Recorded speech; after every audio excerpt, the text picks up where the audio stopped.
Too late. I've already summoned meteor. Welcome, everyone, to L2R2 PlayStation Podcast, episode 37. My name is Fonzie. I'm a co-host, or I'm the main host with my co-host, Any Game Dev, and my UK bro from another mom, Callum Monroe. Callum, I forgot the spiel. It's been so long. I'm just breaking down mentally. How are you doing? Yeah, I'm doing all right. I survived my COVID scare, so I'm here to live another day. Which, well, I don't know. I suppose that's a good or a bad thing, but we'll soon find out. But yeah, no, doing all right. Yeah, ready. We got two weeks worth of news to talk about, so it should be a good one. A good amount, yeah. I was hoping to, my plan to poison you with COVID, the punch that I sent you, it didn't work this time. So next time I'll get you. Yeah. How you been besides the Corona scare? Yeah, good. Used that time to play some games and watch some TV, which I don't normally do. In fact, I think the last time I binged a TV series was when I last had the flu, like a year ago. So it's sort of becoming like a thing now. Where every time I'm ill, that's the only time I watch TV. So, but yeah, I've been playing games. Yeah, just same old really, except just I have a bit of a cough. So not much different.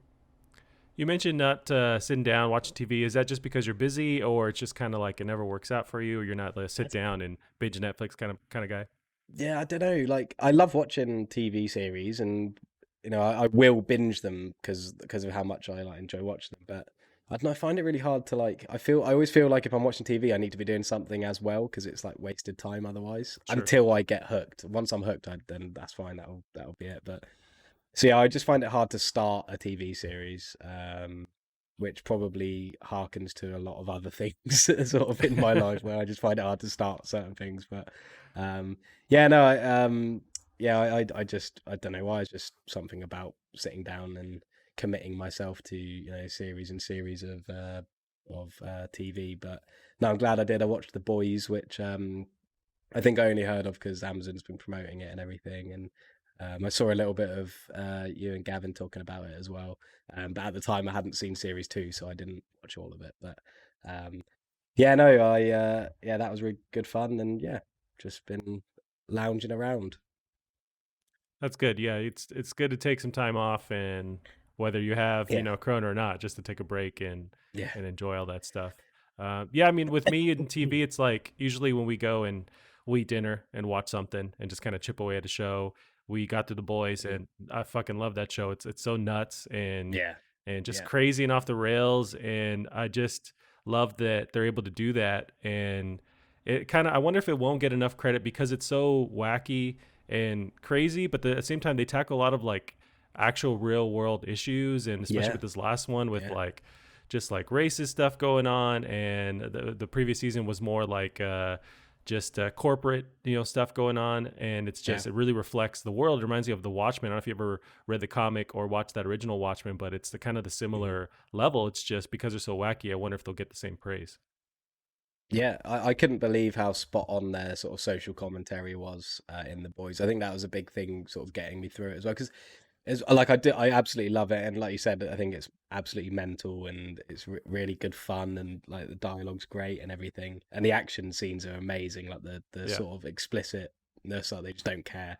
Um, but I thought like at points it was a little bit long. Like I think sometimes it's like really dragged out, but not in like a bad way. Just for me personally, I just was kind of like they like show everything, and sometimes it could just be like they could just skip over certain things. I think, but um, yeah, no, it's great. And earlier you just saying about like the comics as well. I've started reading the comics now, and that's given Nice. me like a bigger what's the word, sort of love for the or admiration for the showrunners because they're so different. Like the characters in the comics are completely different to the series. Like they're barely even comparable in a lot of ways. It looks like it's more that the show is inspired by the comics rather than sort of based on them. Obviously, like the characters are there, they're just very, very different. Yeah. Um, so that's quite nice because sometimes when you're watching something that's based on another thing, you sort of don't know how much credence to give to the showrunner. You don't know how much that they've taken from the source material, but it seems like the guys who are making the TV series of The Boys are really like stamping their own style onto it. And yeah, like you said about the social commentary, that seems to be completely from the guys writing it because it's so timely. And I don't know if you saw about in series 2 with the girls get it done thing was a dig at Avengers, which I thought was really funny. Right. And really really well done as well. Like they got that message across so well without it feeling too contrived or too forced upon, which is exactly what they're taking the mick out in the first place. So yeah, it's really good. Yeah, no, it's pretty nuts. And I think you mentioned the showrunner. I want to say the same showrunner does or has done the show, worked on the show Supernatural. If you ever caught that show online, I haven't. it's No. it's kind of, I want to say it's bad, but it's really just like a mix of stuff. But I always give my wife shit about it because she loves that show, and I'll kind of walk in, talk some shit, and walk away as she's watching it. But then, 9 times out of 10, I end up sitting down, okay, and going, okay, what's going on, and who's this, and he's the devil, and there's a baby that's possessed, and like, it's actually a decent show, but it's kind of popcorny and bad. But yeah, it's kind of it's a night and day difference between that show and this show, and how serious it is, and how nuts it gets. But yeah, no, kudos to the showrunners and the creators. It's a incredibly awesome show. Yeah, and I love Carl Urban. He's just like he's sort of one of those actors who like he's in Lord of the Rings and Star Trek, and there's another film that he's in that I was thinking of as well. I can't remember what it was, but just every film he's in, he just becomes that character. Like he's so like he doesn't himself, like you don't really know what he's like outside of these films because he's always so different in each of these films. And I think he's so good in The Boys. Like he was the main thing that got me really hooked onto it, because I had no prior knowledge of the comics or anything. So as soon as I met his character, I was so intrigued about him. And even if he does have a slightly Australian British accent, but I'll forgive him for that. Is that what his whole thing is? Because I almost get I'm terrible with identifying accents, but it almost seemed like not Scottish, but something. Yeah, it's kind of a mix. Like he'd kind of float back and forth between some kind of UK accent. Versus, I think he's trying to do.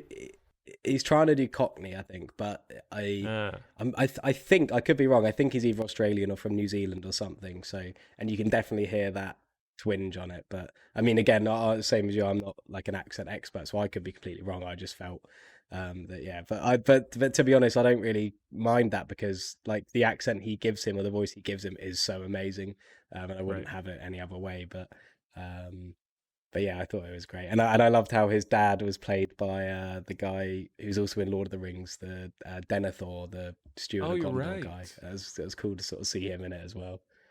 Yeah, it's quite a connect at the time. That's awesome. Yeah. So beyond watching The Boys, you've been playing a lot of stuff. I imagine being stuck at home. What have you been playing?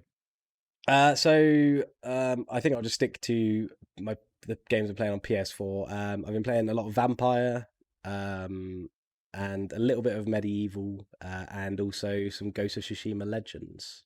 What do you think? We'll get into Legends, but what do you think of Vampire? I've never played that series before, but it's they keep making them and people dig it. What do you think of that? Yeah, I really like it. It's a really unique RPG, and the story sort of telling in it. I mean, it's made by the guys who did Life is Strange and Remember Me and all those games. So I already knew that there'd be some prowess in it, sort of narrative. But yeah, like the way you interact with people, the sort of way that you can sort of the sort of multiple choices and the way you have to find out about the people around you, and by doing so you get extra XP for following or helping them out, but you can also eat them and get quick XP. It's a really clever kind of way to have sort of a progression system in it, and the voice acting is spot on, and the writing's really, really good as well. I think the actual game itself, like the combat and some of the more mechanical RPG elements of it, are a bit generic, and I think they're made worse because they try and not be. So it kind of like makes it seem like it's falling short, rather than if it just embraced the fact that these guys are better at making story games, and they're not really great at making a terribly complicated RPG system. Then I think it would have been better. But it's definitely passable. The gameplay, it's still fun, and there's definitely a sort of gameplay loop that you fall into eventually. But yeah, I think it's really good. And like I said to you before, I think it's a great choice for a PlayStation Plus game because Nobody wanted to really buy that game because they were unsure Right. of how good it was. I was the same. I know lots of people who are the same as well. So I think for a PlayStation Plus game to target a game like that a lot of people didn't buy because maybe they're waiting for it to be cheap or even free in this case, then I think that's a really, really good choice. And yeah, I definitely recommend it, especially considering it's free. Nice. Okay, yeah, I've always wondered, on the fence about that Mm, vampire series, but yeah, it's spelled weird, so I yeah. always think I have to say it's different. But and so and you're it's set in I think it's like 1918 London or something, or 1916 London, so it's in the middle of World War One. But it's also during the Spanish flu epidemic. uh, So there's a lot of comparable aspects to it. Like you'll be walking around, you find all these posters saying, like cough into your hands and don't spread the disease, and there's a lot of like quarantine and lockdown and all of this stuff. So it's very so you couldn't relevant to escape. today. Yeah. So it's pretty interesting. But no, the London they've created as well is it's really well done. You can tell they've done their research and everything. So yeah, it's a good game. Nice. Been playing that, and then you mentioned another game besides Legends. A little bit of medieval because it's on PlayStation now. Nice. Okay, the Um, remaster or remake, right? yeah, the remake, yeah. And I don't know, it's okay. I mean, it has those moments where you enjoy sort of completing a level, realizing you missed something, so redoing it and 100%ing that level and then moving on. But it also has lots of moments where it just feels really rubbish to play. The combat is just, I don't know, I just never feel like I'm getting better at it. It just feels like I'm just swiping this sword around, hoping I don't get hit. Um, yeah, I don't know. It's not great, I don't think, but again, it's on PlayStation now. It's another really good one to put on there because again, I don't think many people fancy paying full price for it. But yeah, it's definitely not as good as I thought it'd be. But no, it's fun to put like an hour or so in, sort of once every now and then. Yeah, I do remember some of the criticisms of the remaster or remake rather was that it didn't like improve any quality of life stuff. It seems like it's stuck in that same like PS1 Mm, era of like saves were kind of not very friendly as far as like if you'd fail, you'd have to go back pretty far and other mm. things like that. They didn't really improve besides giving it a new coat of paint. But did you experience that same kind of stuff? Actually, last time I played it, I just died and got a game over for the first time. So Okay. I hope I don't have to go back too far. Yeah. But I haven't experienced that yet. But yeah, no, I think definitely in terms of like its combat, and it's quite janky to play. I definitely get that. It definitely feels like it just was spruced up to look nicer, but didn't really have any meaningful stuff done to it. Right. And then so the big one, which I haven't played yet, I want to get your impressions on Ghost of Tsushima Legends. Yeah, it's impressive for free DLC for sure. It's got a really, really deep and fun sort of multiplayer hub and like progression system. Like you got like the four classes to choose from, and there's tons and tons of cosmetic things to unlock from like ranking up and doing challenges in the different modes and things like that. So there's so much to do in it, and there's a lot to sort of motivate you to keep playing it. Um, and it uses like loot based like gear, so you've got like your uncommon, rare, legendary, epic, that kind of stuff for like your equipment, which is always addictive, and sort of helps make you want to keep playing and getting better stuff.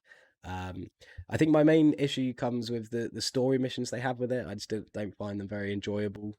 um every time I play them, I feel like I'm just doing them to like get them out the way so that I can get better gear, or just upgrade my character's power.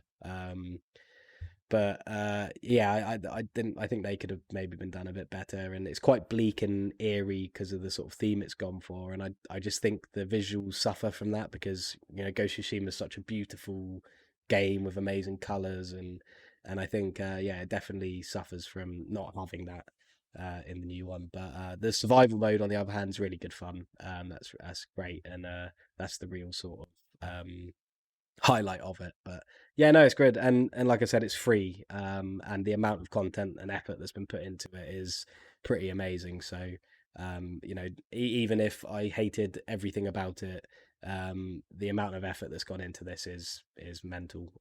It's really really good. Yeah, that's what's crazy impressive. Even when they announced it, the fact that this is free, this is just a normal update to the actual game, Mhm. is pretty intense. So we have, I can go into a little bit of the article here, just referencing. You already covered the actual Legends part of it, but this is PushSquare.com's Robert Ramsey.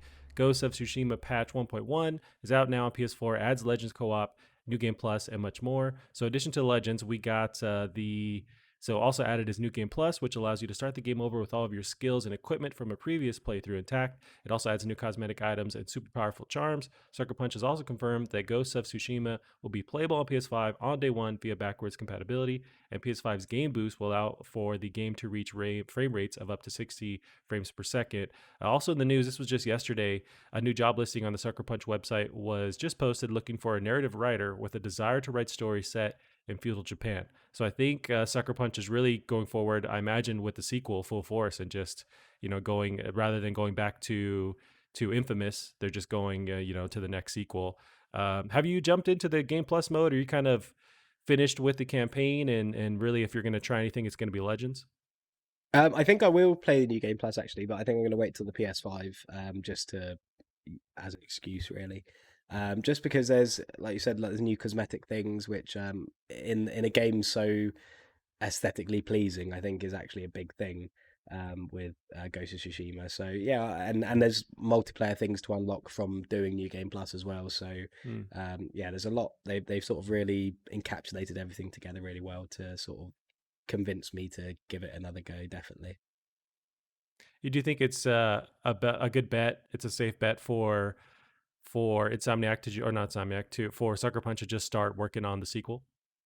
Yeah, definitely. I think all the best studios know when to stop with their franchises, and I think Infamous, the first two games already ended that sort of journey with Cole, who seems to be, that those two games are much preferred over the latter ones. So yeah, so I don't think they need to go back to that. I think they've said what they needed to say in that space, and yeah, I think Ghost of Tsushima was so well received that they'd be stupid not to carry it on. So yeah, I think that that's the best choice. And it's not as much as it is news, obviously. That I mean, this all but confirms it. I think we all knew that this is probably what they were going to go for as well. Yeah, and I guess I wouldn't be mad if they did, if they could split the team enough. I don't know how big the team is over at Sucker Punch, but if they can split it off and work on some kind of smaller version of Infamous, I wouldn't be mad if they did go back into that universe, because I do like how it's way more not colorful. It's still Tsushima is very colorful, but it's just a funner kind of experience. It's more comic booky, actiony, and it's just a little bit freeform. I do enjoy that, maybe to kind of go back and forth Mm. with these two titles, but it's probably, yeah, the best bet to go with Tsushima, because it's made so much money, it's so critically acclaimed.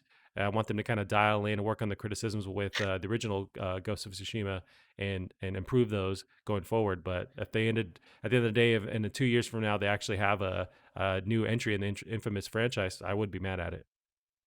In fact, that it's funny you just saying about that. I actually, when I was watching The Boys, I got a sort of a infamous kind of vibe, in the newer one where you got all these guys with powers and they're sort of treated differently. And I know it's kind of a contrast to The Boys where they're celebrated in it, but um, Right. yeah, I think there's definitely still something to explore there. But I think Sucker Punch are best to focus their efforts on Ghost now. And I mean, who knows? You got lots of other studios who would be raring at the bit to do something with Infamous, and I'd imagine Sony owns the IP, so they could always offload it to somebody else, which I'm sure they're also doing with games like Uncharted as well. So, I think this doesn't necessarily spell the end of Infamous, but I think looking at it from Sucker Punch's point of view, I think this is the best thing for them and for us as gamers. I mean, it's just like swallowing my sort of want for a new Jack and Daxter or something like that, because I know that Naughty Dog should be making newer things and breaking barriers elsewhere. Yeah, it'd be kind of nuts to see, uh, to see them go back, Naughty Dog to Jack and Daxter or Yeah, something like that. And if they did, yeah, everybody would have a be full voice cast and fully fleshed out yeah, characters, and it would just be super weird in that world. But it'd be interesting if they had said, you know what, fuck it, we're gonna go back to that. yeah. It'd be like a horror game. Yeah. Alrighty, man. So yeah, we mentioned Tsushima. I do want to go in and try and actually finish the game. I never really finished the original Mhm. campaign, but maybe on PS5 with that 60 frame per second mode. But another game Yeah. coming up pretty soon. So we got Spider-Man Miles Morales. Over the past 2 weeks, they've been showing off a bunch of footage. So a lot of it through Game Informer. Had the exclusive to show off footage and talk more about the costumes. There's that Spider Cat thing. So I'll have this little blurb from Game Informer. Read that quickly. So as part of its cover story, Game Informer is continuing to trickle out footage of Marvel Spider-Man Miles Morales running on PS5 hardware. This clip is particularly worthwhile, however, as it shows the title running at 60 frames per second, which looks sick, we must admit. The emphasis here is on stealth, and the titular hero's invisibility cloak certainly helps on that front. So I have that first little video clip loaded if you want to watch it with me, Callum, but it's just going over some of the Yeah. stealth footage of the game, and it's running beautifully. It looks beautiful. It's cool to see.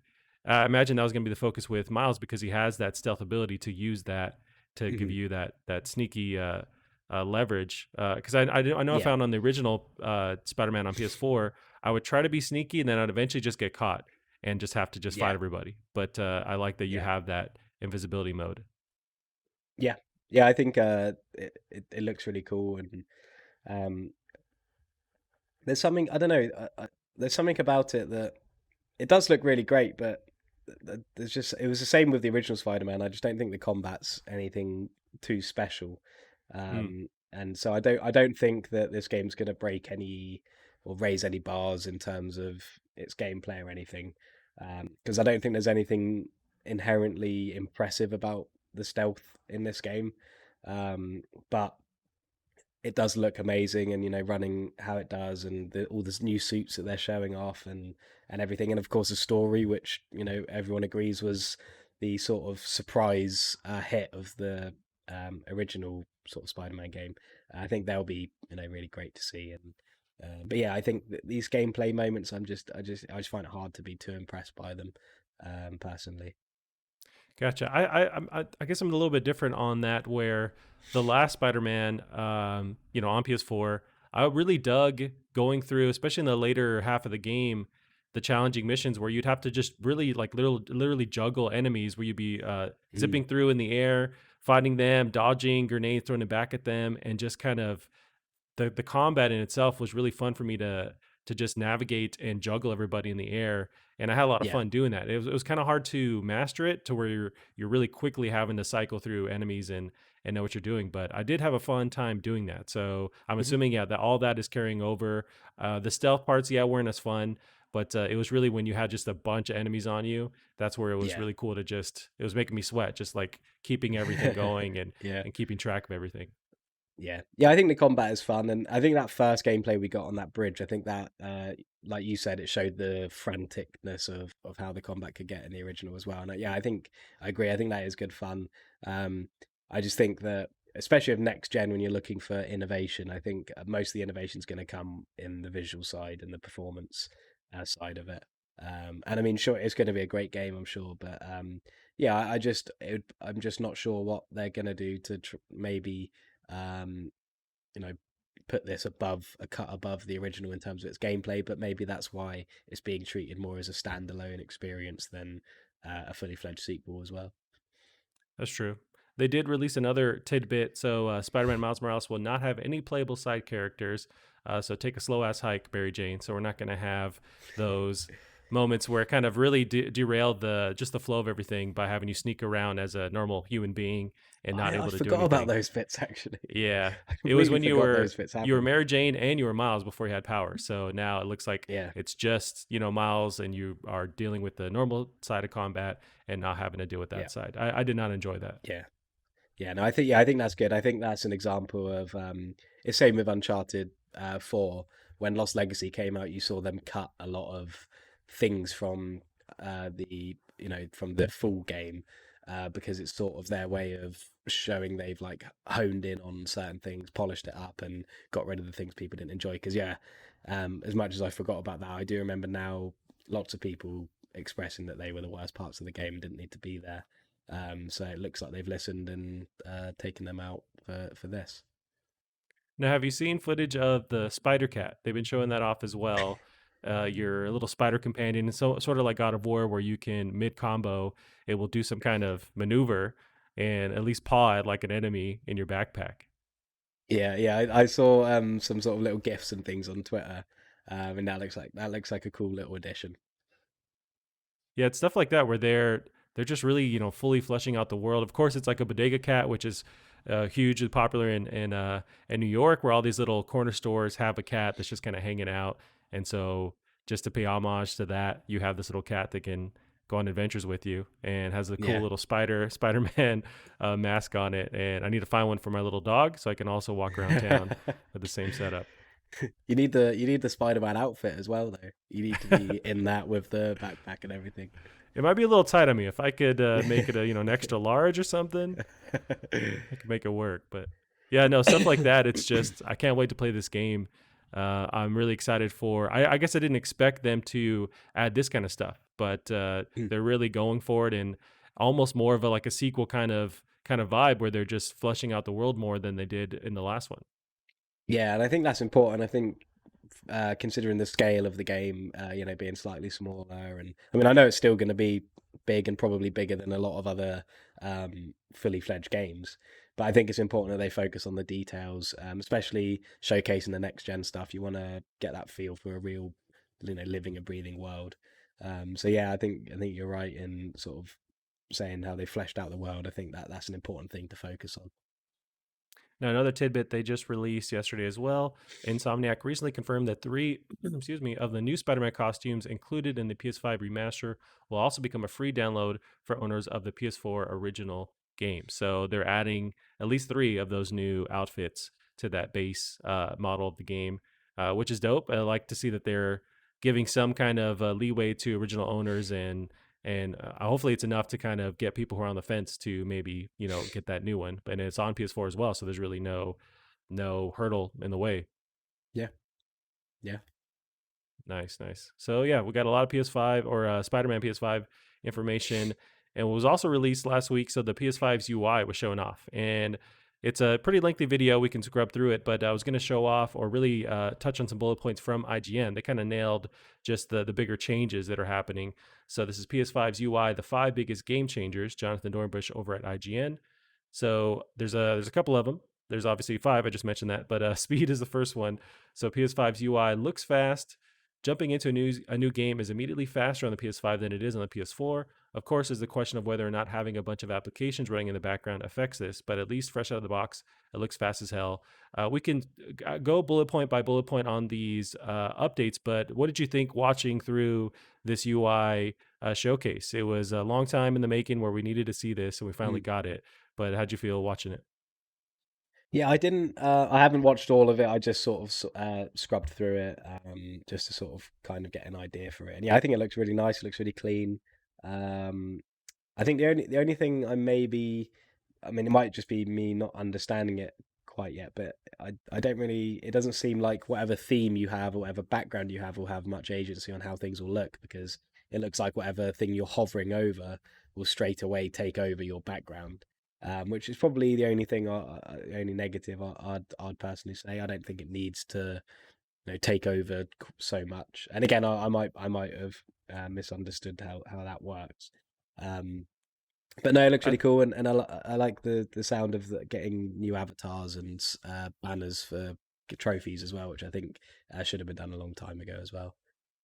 I think you're right, where because their focus is all the information of the game is at your disposal right from the get go, and you can jump into that game and even levels within that game. I think we are going to see themes kind of go by the wayside unless you have just your base version of the home screen loaded. It seems like, Mm. yeah, I don't know if there's a lot of room for themes unless there's just color stuff they can do on the icons or on the logos in the background, but around Mhm. the corners. But yeah, I think we might see some of the themes go away, which is a bummer because I do enjoy having a cool background going on when I'm just cycling through games. But yeah, it might be a different take this time. Yeah. I mean, it's not. It's definitely a negative for me, but it's not really a big thing because ideally you don't want to be spending too much time in the UI anyway. Um, but yeah, no, it looks really clean, looks really, really fast. And yeah, like I said, not, I suppose it's not really UI related, but the fact that they're starting to give people cosmetic things for their profile through trophies, I think that's such a good Yeah. incentive to get trophies, and I think that should have been done a long, long time ago. I think there's only a very small selection of games that, like, I think God of War gives you a platinum avatar if you get the platinum on it. Mm, But yeah, you know, these kind of things, we want to be able to flex our trophies, so right. that's a good thing. Now, what do you think at the very beginning? So they're just showing the user profile, Scotty Kenzo. He's able to jump into a game with his profile, and his logo is the Hellgast. Do you think that's any kind of little Easter egg, or it's just a random icon that they decided to choose? Was there any thought behind that? I hope so, because PlayStation needs a exclusive shooter, and it needs a exclusive multiplayer game as well. And Killzone is 100% the answer to all of those things. I love Killzone, and I love Guerrilla, and I think that, yeah, I think it's been missing for a while, and could definitely do with a release on PlayStation 5. But yeah, hopefully it's an Easter egg, but or maybe it's just we haven't forgotten about this kind of thing, just sort Yeah, of paying homage to it. But I'd rather it have been a Resistance thing. If we're gonna get one exclusive PlayStation shooter, I'd rather it be Resistance. But Killzone will do as well. yeah, that's true. So going through some of the other updates with this UI reveal, so we got Control Center activity cards. Sony spent the most time talking about the PS5's new Control Center view. Pressing the PS Home button on the DualSense brings you to the new Control Center, which allows you to quickly access notifications, friend info, downloads, and even the power settings. But the most of the real estate is taken up by cards. Cards allow you to access news, trailers for games you're following, while another holds your recently captured data. And then there's activities cards, the biggest change, allowing players to jump into specific points of a game depending on tasks still left to complete or trophies still left to hunt.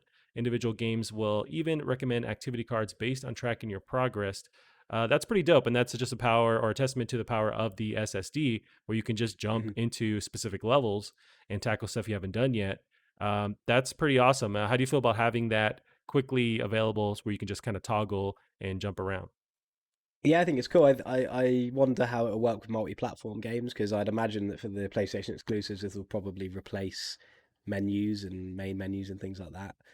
True. Or not necessarily main menus, but maybe level select screens or stuff like that.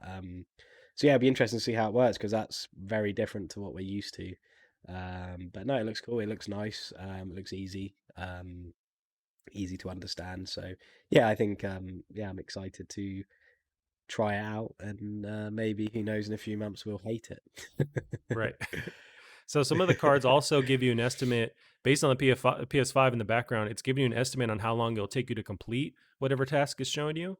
So if you see when Demon Souls loads up and you can tell like the different activities is going to take you 5 hours, you can go, okay, I'm not going to try this, Mhm. or 2 hours. But it's all based on your gameplay. So it's compiling this data somewhat in the background and giving you an idea on how long it's going to take you to get said trophy. Yeah, yeah, I think that's really cool. And it's I suppose it's sort of a nice way to try and beat the system as well. You know, if it says it's going to take you 10 minutes, try and do it in True. 8 or something like that. Or take way Depends longer. how pedantic you're feeling. Yeah, so we also have this was showing off, or this was a patent a while ago we had talked about. So activity cards also offer in-game help. Though this appears to be a PlayStation Plus exclusive benefit. So during that Sackboy gameplay demo revealing the UI, they're able to show that you can picture in picture put on a YouTube video or another like PlayStation provided video, giving you a walkthrough and a tip help thing that you can move around and see the video in real time as you're playing the game. I think we had seen a patent about this in the past. But although when they initially revealed that patent, it was where you could talk to your controller and say, "I need help," and then it would show you like how to Yeah, beat said level. But it's yeah, a cool yeah. thing. I don't know how often we're going to use it, but what do you think about that? Yeah, I think it's cool, especially for trophy hunting. I think that'll be a really, really great thing. And if they can partner with, someone like PowerPix, who's so invested in their ecosystem and brings out these brilliant videos, then that would be a really helpful feature. Especially, like, for example, with the first Bioshock game, the only trophy you need to get now is all the collectibles, but I could never I can't be bothered to sit there with like my laptop and a video on. But Right. something like this would be a huge help. I think the other side of things is it kind of removes that um, the point in like collectibles and things, because if you can just get a video up literally on the same screen, it's kind of True. it defeats the whole search. Because even if you've got a laptop and you're going through a guide or something, you're still searching for it and you're still trying to follow something to do it. But this makes it very elementary. But no, I think it's a really cool idea, and if it works as well as it looks like it does, then that's really impressive. I think the only issue is if you can easily scroll through like the PlayStation approved helpful videos and not like the horrible streamers or like YouTubers. I don't want just somebody jumping in on my screen and show me how to do it, or like some kind of quick mute option so I can disable Yeah, this terrible YouTuber's voice and I can just get yeah, the actual information. That's always the issue with yeah. looking at tutorials and stuff at the same time as you're playing games. Yeah. I think that it was important for them to, partner with somebody or have dedicated channels for doing this. I think for first party games, it'll probably be easier because that will likely be a whole part of the release of the game and things like that. But like I said, companies like PowerPix who they get stuff out so timely. Their trophy guides go up like weeks before the game's even out, and their videos are ready to go straight away. So I think Sony would be smart to partner with somebody like that who already does what they're looking for, and it's PlayStation centric as well. So it even work for multi-platform games and the first party ones too. Right. And one of the last things that they covered in that UI reveal are friend interactions. So PS5's friend interactions are also designed to keep you involved in whatever you're doing without forcing you to scroll through a ton of menus outside of your game. So it seems like they're really trying to incorporate friend chat or voice chat, all those features within your game, so you don't have to toggle between jumping out of the menu. You can stay involved. Are you a fan of when you link up online with your buddies? Are you guys using voice chat and dealing with that whole group setting? To be fair, I don't really talk to friends whilst playing PlayStation. There was a time during lockdown where we sort of used it to, keep up to date. But I've got like a group chat on my phone. We're always talking anyway, and but that's not to say I don't enjoy it. I love playing games and sitting in party chat. I used to love it when I was younger as well. So maybe if it is much easier to do, then it is something that will be more attractive. Um, so yeah, maybe that will help me get back into playing multiplayer or playing with friends. Because yeah, it's a pain in the ass just going onto the UI on PS4. So that could be what subconsciously puts me off of doing it in the first place. Yeah. So yeah, I think but I also have to think, not just for me. People love party chat. People love talking to each other when they're playing games. So it's great that they're really focusing on that and making it as easy as possible to do so. Yeah, and there is some voice chat news from last week that we'll talk about too, but that's after this next one here. But yeah, Mhm. just some more PS5 info.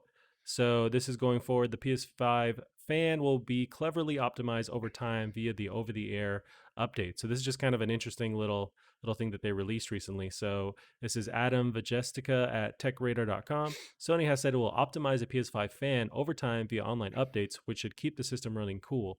Various games will be released in the future, and data on the APU's behavior in each game will be collected, said Yasuhiro Otori, Sony Interactive Entertainment's VP of Mechanical Design. In an interview with 4Gamer.net via Eurogamer, we have a plan to optimize the fan control based on this data. So, yeah, they're going to update this fan, and maybe it's not as big of a news here, but I like that they're willing to kind of upgrade stuff in real time based on data and keep this thing running as cool or as quiet as possible. That was Mm. always the big thing with the PS4 and the PS4 Pro, that eventually it would get ready to take flight because it would just hover based on that fan. Yeah. So this thing, it's already a beefy fan, but they're getting the data ready to kind of know when to engage it based on what you're doing and all that. But it's a good little update. Yeah, I think it's really cool. I mean, 'cause you've got like your PCs that will kick in their fans dependent on the heat of that part. And that's something that PlayStation needs as well, because a lot of the time, I don't know about you, but where my PS4 would get loudest was when I've literally just booted up a game, and I'm in the menu screen. So there's Yeah. no way the fan needs to kick in yet because the console hasn't even been on long enough for it to heat up.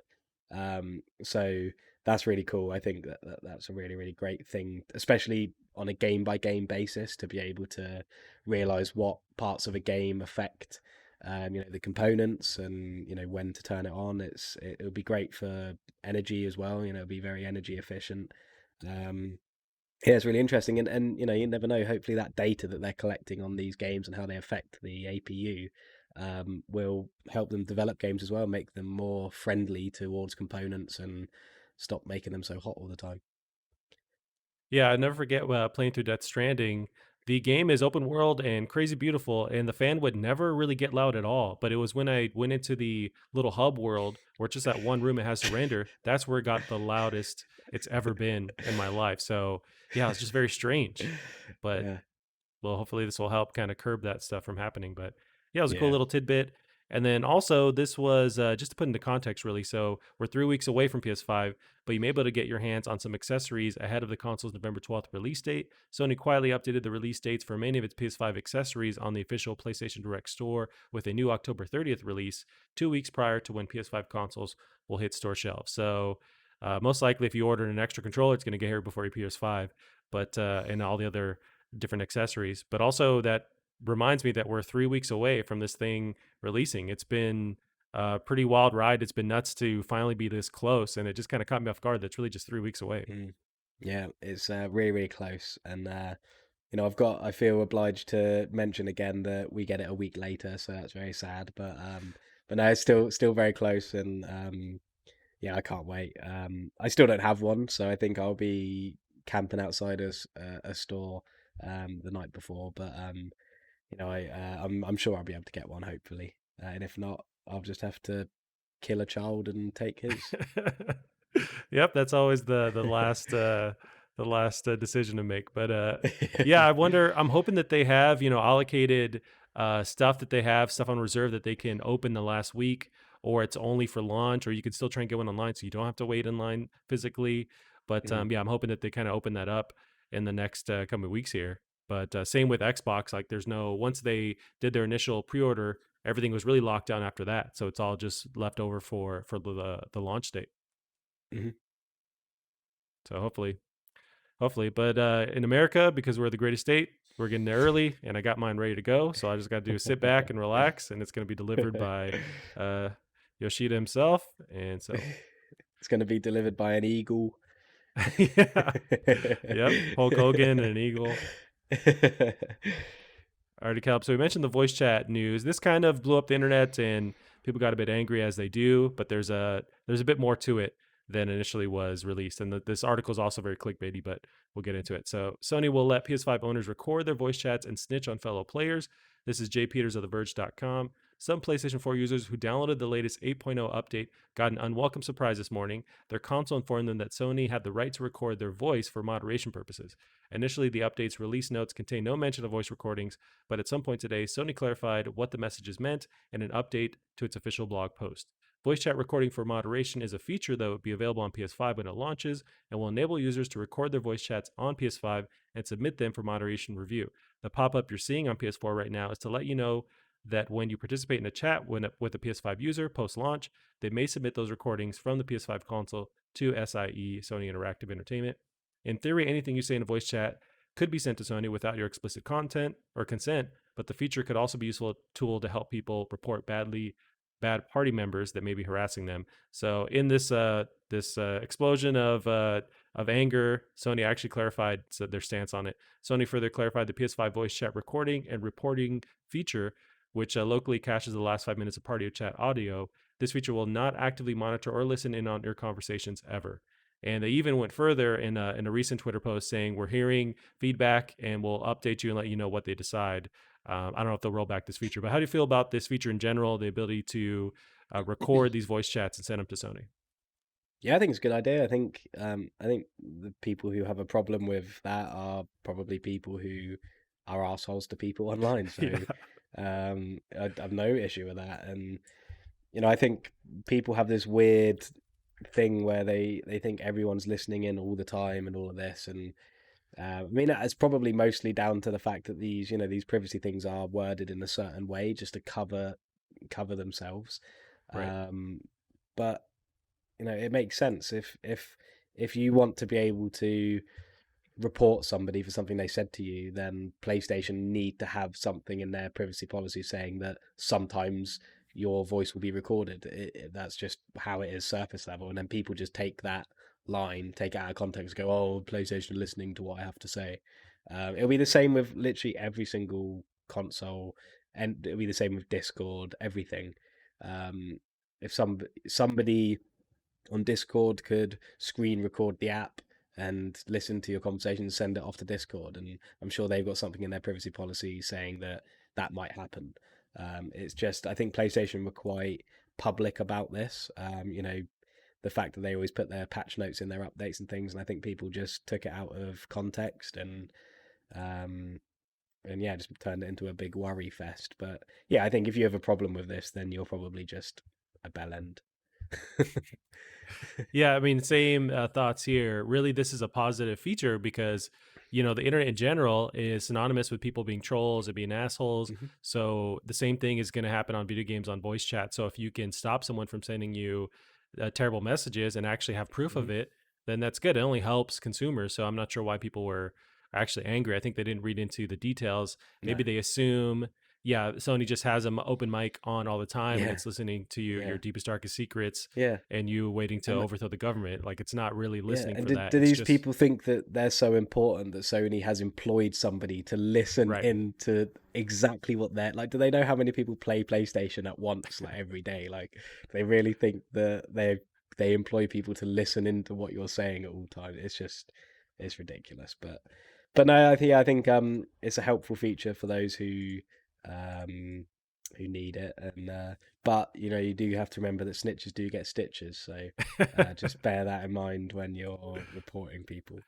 I think that's in the patch notes too. They also Okay, censored that cool. as well to make sure everyone Yeah, remembers. yeah, But also everyone worried yeah. about things listening. Everything is listening to you already. I mean, if you have an Alexa, if you have your Hmm. phone, everything's listening to you. So it doesn't mean like you Yeah, shouldn't care, but also I think PlayStation is the least of your worries because yeah, everything is monitoring what you're doing. So yeah, let's chill because that's the future we're in now. yeah, yeah, exactly. Yeah, and I mean, people have Alexas, and they're like, "Wait, Alexa can hear what I'm saying." It's like, well, yeah. How do you think it Yeah, knows dummy. when you say Alexa? Like, Yeah, it's constantly listening to you. Like that's yeah, just what we it have has done, to. what we Yeah, allowed in our homes. yeah. Already come. So yeah, we got that fully squashed. No one cares about that anymore. So we got this is interesting. So I know you're a huge Mass Effect fan. So this news, this rumor is giving a bit more credence that we're going to get a trilogy compilation kind of thing. So this is Mass Effect Legendary Edition gets Korean age rating. This is Liam Croft of PushSquare.com. You can announce this thing now, EA. Mass Effect Legendary Edition has just received an official age rating over in Korea, very strongly indicating that this remastered collection is absolutely a thing. If you remember the latest rumor from a couple of weeks ago, this is the same name that Venture Beats Jeff Grubb hinted at, who also said the release would now arrive in early 2021. At the time, he stated that the first Mass Effect game was giving the publisher some trouble as it wants to do the collection justice for its fans. Mass Effect 3 will not feature its multiplayer component, but all titles will come packaged with their DLC. This age rating only cements the claims further. At this point, we also have to imagine there's a native PlayStation 5 version also in development. How do you feel about them finally going forward with some kind of compilation special edition with all the Mass Effects bundled in one?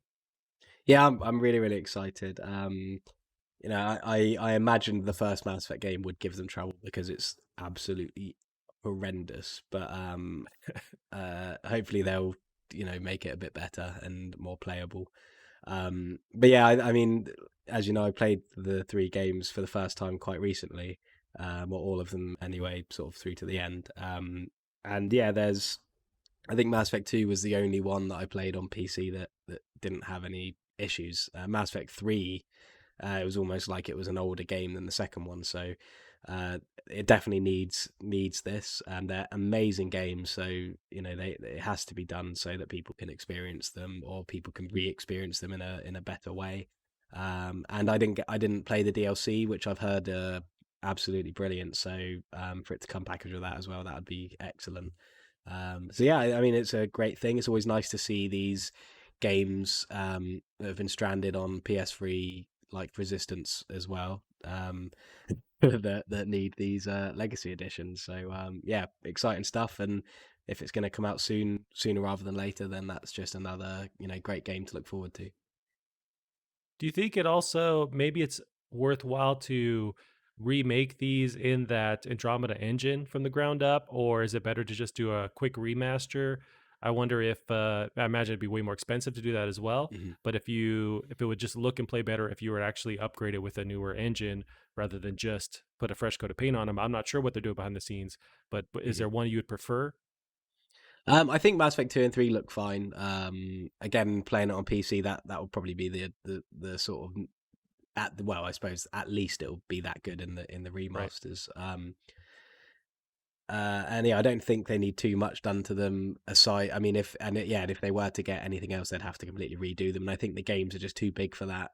It's just not, it'd be like a Final Fantasy VII Right. remake scale remake. The first game is in need of that, but again, I'm hoping there can be some intelligent little changes that they can do to it to just make it look nice, at least have a resolution support of higher than 720p, and hopefully tighten up the combat somehow. And but I mean, the main problem with Mass Effect, the first Mass Effect game, is mostly the UI and how you navigate menus and things like that. So, and that's probably easily done compared to sort of fixing up certain gameplay elements. So, I think they definitely need some work, but I don't think they need huge amounts. Mass Effect 2, I think, is just fine the way it is. That could literally just be re-released with better frames and higher resolution, and that I'd be fine with that. But yeah, Mass Effect 3 and definitely the first one need some work doing to bring them up to speed. Gotcha. Yeah, so if this rumor is true, the ratings or the age rating in Korea, it's looking like early 2021. So hopefully it's sooner rather than later. But yeah, Yeah. looks like it's getting closer to becoming reality. And you'd have to imagine because yeah, that's a huge property. Why not Mhm. remaster this, remake this? So yeah, Yeah. for sure. So alrighty, Callum. The next one here is about PT. This is Konami says PT won't work on PS5, but that seems wrong. This is from Brett Macedonsky of Destructoid.com. So 2 weeks ago, Sony revealed the 10 PlayStation 4 games that won't work on PS5. It's a small list, and there's nothing of real consequence being left behind. We asked Sony whether Konami's canceled Silent Hill reboot PT could be played on PS5, but we never heard back. Everyone was just left to assume that it'd work. Why wouldn't it work? So this is an update just recently. Konami has told IGN that it's currently testing its PS4 games for backwards compatibility, but can't confirm that backwards compatibility could work using data transferred games. Callum, I think if this is still on your hard drive, if you have an external PS4 hard drive, I don't see why you can't just plug this right in and use this on your PS5. I understand not re-downloading it because it's not on the store itself anymore, but it seems like it Mhm. should just work. It should work just fine. Yeah, I don't know. I mean, I don't even know. Considering it's not on the store anymore, I can't imagine it's even listed as a game on PlayStation anymore, which might be Mm, why it's not included in the 10 PlayStation games that won't work. Because I imagine all the games tested have some sort of storefront, thing to be able to actually download it. I mean, you can't even download PT anymore, even if it's in your library. Um, So I doubt it can really even be tested, even true. on their ends. Um, But if you so have this yeah, thing on a hard drive, though, like, and you just plug it in, just like another yeah. PS4 game you have on your hard drive. I don't know. I think if you've got one of the 10 PS4 games that won't work on PS5 on that hard drive, and that won't work, then I'd imagine it'd be the same for PT. Mm, That it just won't be recognized or anything like that. I mean, my PS4 doesn't even recognize it when I try and download it. So, yeah, I don't know. I can't imagine it will work. I'd be very surprised if it did. And I think Konami's silence does seem strange, but that could be because there is an imminent Silent Hill announcement to be had soon or something like that, and they're just trying to not talk about it. But interesting. yeah, I don't know. Konami are just a weird company, aren't they? I mean, they don't really care about their games No. sort of side, so that might just be why they're not responding. But um, yeah, I think that's the strangest part about it. But yeah, I don't really see why it would work on PS5, considering it's not even a PS4 game anymore. That's true. I'm hoping that if you still have this thing, it plugs in and understands it just fine. But you're Mhm. right. I wonder if there's just technical issues as far as what your PS5 does to look at a PS4 game to make sure it's Mhm. compatible. That might Mhm. be what's in the way. But and also goes back to Konami just not giving a shit about their games, and I don't even know if they realize the PS5 is coming out because they're just worried Mhm. about their pachinko machines, and it's just such a bummer. But you mentioned maybe that they're being hush about this because they have some kind of Silent Hill imminent announcement. But I feel like allowing this demo to be downloadable again would boost hype for another game like this. So if anything, they'd want this stuff playable to just kind of Mhm. drive the hype for people being interested in Silent Hill again. But so that makes me think that they're not at all interested in doing anything in this world again. But Mhm. yeah, this caught me. I saw this online and people were wondering and worrying about it. I still have this on my PS4. It's on my external, and so I'm assuming hopefully I can plug it in. I'm not going to play it because it's so goddamn scary, but at least I know it's there. Yeah. I've got it in my library, but it's sort of got that like cross sort of through the bar underneath it, which means I can't download it or do Oh, anything with interesting. it. But yeah, it was horrifying, so I probably wouldn't play it either if I Right. could. Yeah, this is a game no one wants to play, but I guess they No. want to be able to have it. Yeah. So we'll see about that, Callum. And then, so this next one here, I'm gonna divert to you because you're a huge Assassin's Creed fan, and I'm sure you're super stoked for Valhalla. So we got a bunch of footage really in the past couple weeks here about Valhalla, and then we got some news on what their game plan is for the downloadable content coming forward. So this is Assassin's Creed Valhalla gets 2 massive expansions post-launch, as well as free content updates through 2021. This is Robert Ramsey of PushSquare.com. Ubisoft has detailed its rather daunting plans for Assassin's Creed Valhalla. The open world adventure will receive not one, but 2 massive expansions in 2021 as part of the game season pass. The first is titled Wrath of the Druids, and it's aiming for spring 2021. It'll take place in Ireland, where L2R2 will be tasked with hunting down a particular deadly group of cultists. After that, in summer 2021, we're getting the second expansions, The Siege of Paris. It'll be Valhalla's take on the infamous Viking siege of the French capital, and it'll apparently feature new gameplay activities as well as huge battles. As previously reported, the Season's Pass will also include an exclusive bonus quest titled The Legend of Beowulf, which will be available at launch next month. Ubisoft says the free seasonal content updates will be dropped throughout the next year or so, with the first update landing by the end of 2020. These updates will bring new gameplay mechanics and systems as well as activities. And just to put into context, Assassin's Creed Valhalla is set to release November 10th, 2020, so it's very soon. Yeah, how do you feel about this news? I'm sure you're super jacked for getting more content. Yeah, I've been playing more of Assassin's Creed Odyssey as well, so getting sort of excited for what's to come. I think this game looks amazing. The new screens that have recently come out as well, it looks brilliant. Yeah, it's really cool. I mean, it'd be nice to see Ireland. I mean, Ireland was a huge part of the Norse invasions, and Francia as well, or with France and all their invasions as well. It'd be really cool little.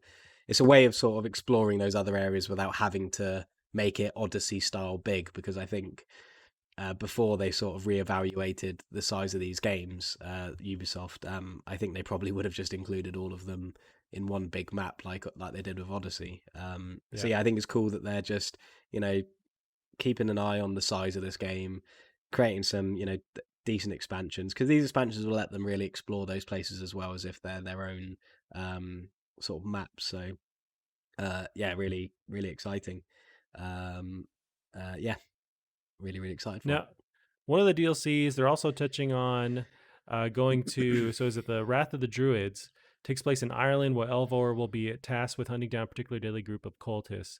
Now, you're just in Scotland. Okay, I was thinking Ireland. I see.